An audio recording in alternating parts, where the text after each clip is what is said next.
Hi everyone from home in the quarantine. So we are going to do our next DARE lesson even though we aren't in school and can't be together. I'm just in a room kind of by myself right now. If I wasn't, I'd be wearing my mask, but I'm in a room by myself. I just have my cameraman. Don't worry, he's more than 6 feet away from me, so no problems there. So if you're wondering what we've been doing, I've just been working back on the road, taking calls like all of my friends have been while I haven't been in school. And I've been missing you, so we are doing some online DARE. So last time we were together, we did lesson 8. We talked about bullying. And today we are going to go ahead and just move on to lesson 9. If you don't have your DARE books already, feel free to pause your screen and find it. If you left it at school, maybe you weren't prepared to be at home the last 2 months of school, that's okay too. Don't worry about it. So we are just going to kind of go over our lesson. It's going to be a little shorter than we actually do it in class since I don't have anybody to talk to me. It's just going to be me talking today. So if you have your books and you want to get them and follow along, that's great. If not, you can just listen to me talk and watch and eat your snacks or whatever you're doing at home. All right, so no DARE box questions, unfortunately, because I don't have a DARE box here. It's just me and the station. No DARE box questions. But we will review. Last time we talked, we were talking about bullying, and we talked about how there's 4 forms of bullying. You might remember, maybe you don't because it's been a long time since we were together. There's social bullying, right, where you get other people involved, maybe tell somebody not to be friends with another person, or somebody else tells somebody else to not be your friend or not talk to you, or gossiping, spreading rumors, stuff like that. There's verbal bullying with a name calling. Physical bullying would be like pushing, shoving, hitting, anything like that, tripping somebody maybe. And then of course online cyberbullying, where you use any sort of like digital media to bully somebody, whether it's on Twitter or on Instagram, YouTube. It could be via text, email, maybe your PlayStation headset. Maybe you like online game or have a chat room within your game. That could all be considered like a cyber bullying since it's happening online. With bullying, we talked about communication styles a few weeks ago. You probably remember the 3 communication styles are confident, unsure, and demanding. A lot of times in a bullying situation, we see demanding communicators as the bully, somebody who's maybe in your face or being rude or aggressive towards you. And a lot of times they look for victims who won't stand up for themselves or don't talk a lot, or maybe they're shy, or maybe they aren't usually surrounded by a lot of people. And those are like the unsure communicators, and sometimes they end up being the ones that are being bullied. So those are 2 things to keep in mind about why maybe you want to remember to be a confident communicator when you're talking with friends. Some of the other things that we discussed about bullying was how to respond as a bystander. So there's a couple of things that we can do on our own. If maybe we are a pretty outgoing person, we're pretty comfortable, maybe we could stand up to the bully and say, hey, leave that person alone. Or we could say, that's really rude, right? And actually say something to the bully. Or maybe we could just go be a friend to the victim and say, hey, are you okay, right? And be a friend to that person. If something that we're doing on our own to try to help isn't helping, then maybe it's time to get an adult, or maybe we're trying to help and things are just getting worse, or maybe the bully turns their aggression towards us. Maybe it's time to get an adult involved at that point. But if you want to try something on your own, those are a couple of things that you could try. Today we are going to do a little activity. It's a word search, so if you do have your book with you, go ahead and flip to page 27, and there's a word search on there, and you'll see a lot of DARE words on there. So I'm going to give you guys 2 minutes to work on that by yourself. I'm going to set the timer on my phone. So you'll have 2 minutes and find as many words as you can. If you need to pause to go get a highlighter or a pencil or a pen or something, go ahead and do that. And I will start the timer in 3, 2, 1.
Okay, so hopefully you guys found a lot of answers. A lot of times with 2 minutes, we maybe only find one, maybe you only found two, maybe three.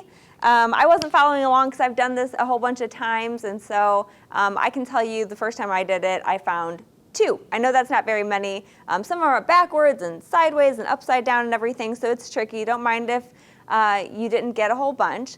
Now you'll have a little time to have some help. If you don't want help on this because you love word searches, don't look at this next slide or pause right now and finish it on your own if you want to, but I'm about to give you all the answers. So if you don't want to see them, you better pause and get it all taken care of. Okay, there you go. There's all the answers. If you were looking or waiting to find them or you couldn't find a couple of them, I know a lot of those are really tricky because they're upside down and it's confusing. So there's the answer, and sometimes we just need help to find those last couple. I know for me, when I was looking at it, responsible, it took me forever. I couldn't find it. It was crazy. But there you go. There's the answers, and hopefully that helps. So today we're talking about helping and being helpers. A lot of tasks that we do are easier when we have help doing them. What kind of stuff do you like having help with? You might say math homework. You might say making your bed. Who has a two-sided bed, right? Your bed's maybe not up against the wall and there's two sides, and if you're trying to make it by yourself, you pull up one side, but the other side doesn't pull up, and you pull up the other side, now they're crooked a little bit. Everyone likes having help making the bed. Maybe it's just me, I don't know. Maybe you like making your bed on your own. Maybe you don't make your bed at all, I don't know. Things that your teacher likes having help with. Maybe you listening, right? Maybe not making her repeat herself. That's something that teachers like having help with. Maybe tidying up your room. Maybe right now your mom or your dad is your teacher and they like help tidying up your classroom, right? Your kitchen or your bedroom or your living room, wherever you're working on your homework at, they like having help keeping things tidy. Your family, right? Right now your family's kind of your teacher as well. So things they might like having help with is maybe you set the table.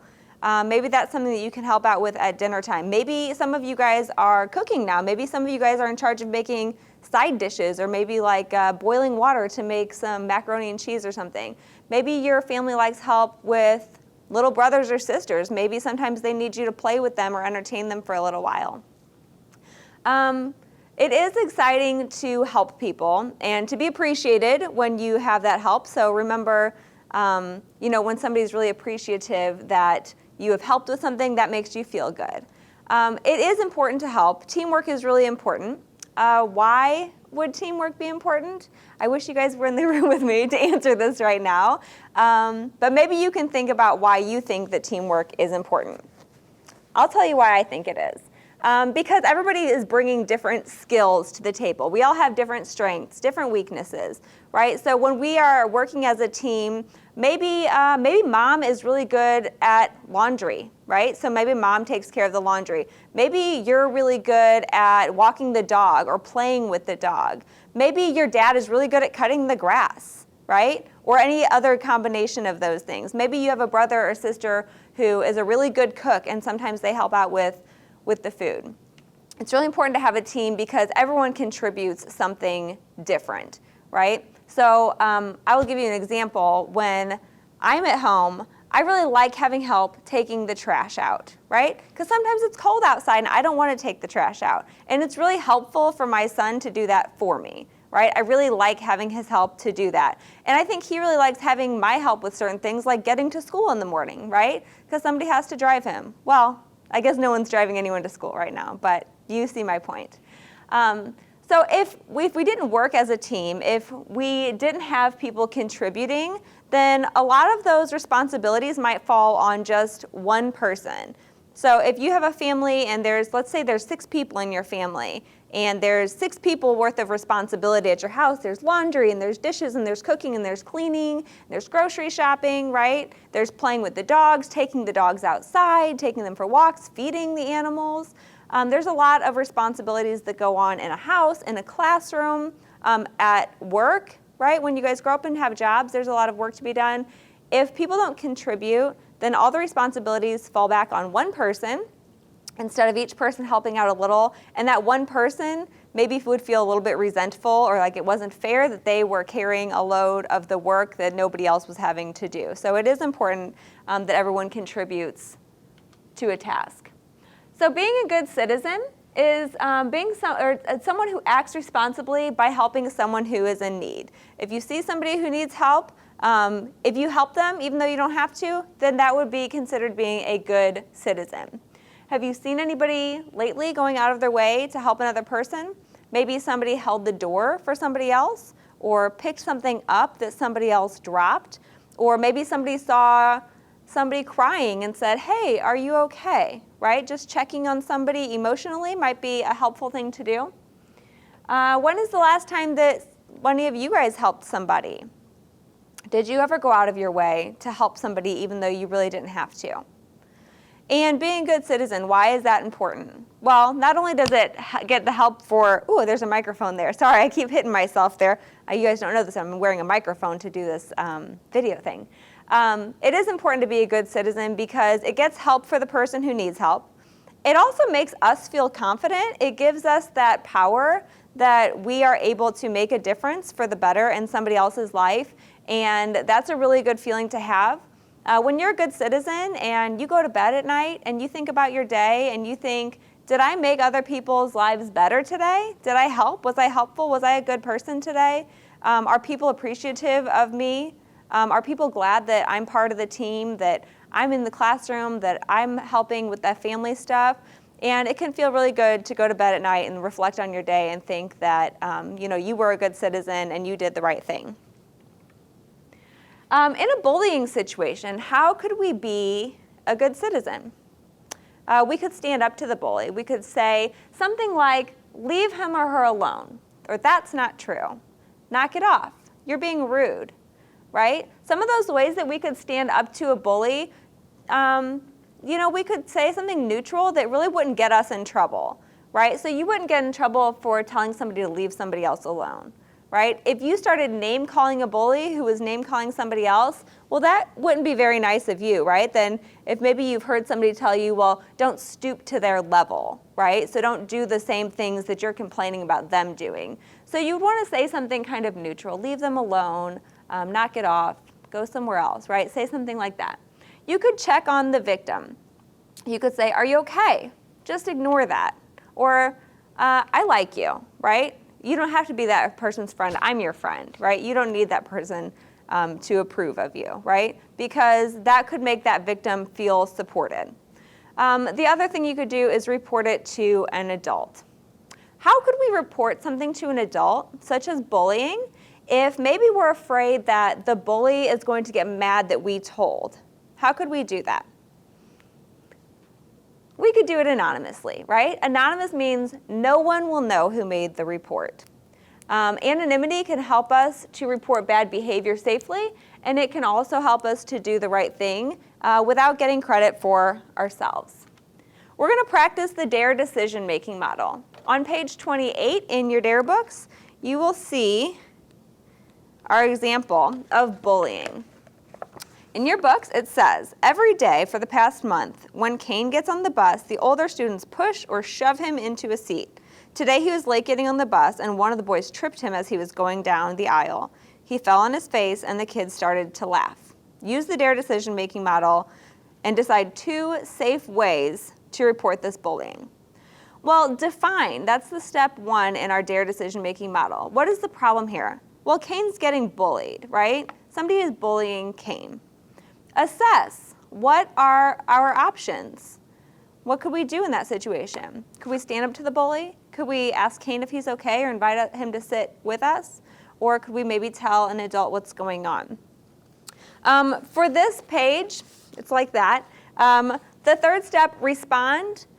Since we're looking at good citizenship and anonymity today, we're going to look at ways to respond using safe reporting, reporting where we let somebody know what's going on, but we don't get involved. So how could we report this situation without everyone knowing that we were the ones involved?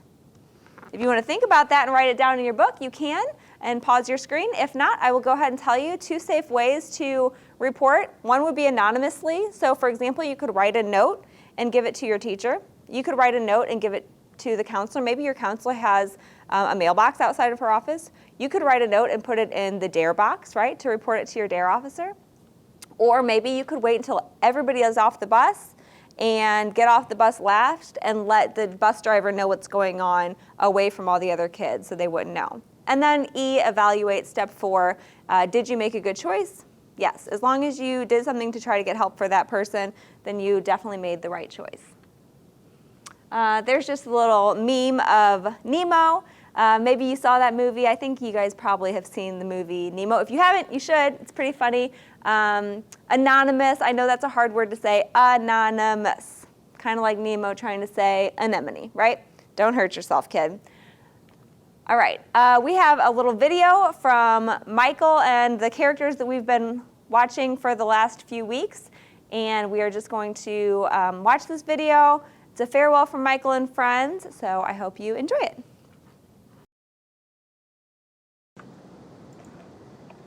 Remember my challenge to be safe and responsible? What did you do this week to help others? I took out the trash for my dad. I helped my sister with an homework. I brought my mom a cup of tea. I stood up for a friend. You know what? I think we all feel better because we helped someone. Wow, what a ride. It's been fun. I wouldn't say it was always fun, Josh. I know I learned a lot. Do you think you did? Think of all the stuff we talked about. Good choices. Positive consequences. Peer pressure. Managing stress. Communicating confidently. Listening. What to do when there's bullying? Helping others. Being responsible for ourselves and being responsible for others is what it's all about. It has been fun.